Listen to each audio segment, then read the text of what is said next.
ব্রাহ্মণবাড়িয়া কোরআন সুন্নাহ ফাউন্ডেশনের দিনব্যাপী Islamic seminar অনুষ্ঠিত।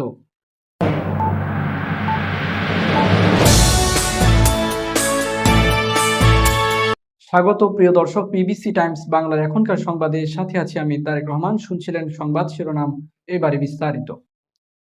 ব্রাহ্মণবাড়িয়ায় কোরআন সুন্নাহ ফাউন্ডেশনের উদ্যোগে অনুষ্ঠিত হয়েছে দিনব্যাপী ইসলামিক সেমিনার 2026। শনিবার সকাল 10টা থেকে মাগরিব পর্যন্ত শহরের একটি চাইনিজ রেস্টুরেন্টে সরকার নিবন্ধিত ব্রাহ্মণবাড়িয়া কোরআন সুন্নাহ ফাউন্ডেশনের আয়োজনে এই সেমিনার অনুষ্ঠিত হয়।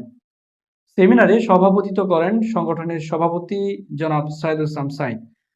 সম্মানিত আলোচক হিসেবে বক্তব্য রাখেন মাসিক আল ইতিসামের প্রধান সম্পাদক ও আদ দাওয়া ইলাল্লাহ এর পরিচালক আব্দুল্লাহ বিন আব্দুর রাজ্জাক এবং সৌদি আরবের জেদ্দায় অবস্থিত কিং আব্দুল আজিজ ইউনিভার্সিটি থেকে লিসেন্স প্রাপ্ত আব্দুর রহমান বিন আব্দুর রাজ্জাক।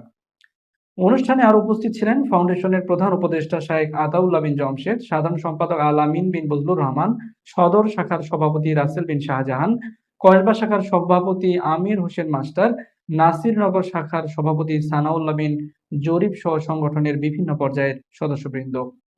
সকাল থেকে 4টি পৃথক সেশনে কোরআন ও সুন্নাহ ভিত্তিক সহি দ্বীনি জ্ঞান, যুব সমাজের করণীয় নৈতিকতা, সালাতের গুরুত্ব এবং হালাল উপার্জন ও আত্মনির্ভরতা বিষয়ে গুরুত্বপূর্ণ আলোচনা উপস্থাপন করা হয়।